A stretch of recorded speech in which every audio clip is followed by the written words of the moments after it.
Two noble saints, both rooted in faith and holy love, by hope of God united, they reach to heaven above.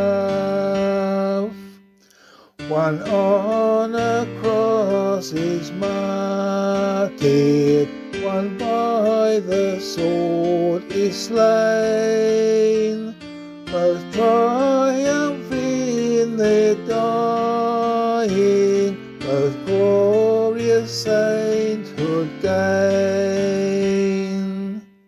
The words of Paul assure us of Christ's redeeming word. The works of Peter show us how we may serve the Lord. All glory to the Father, all glory to the Son,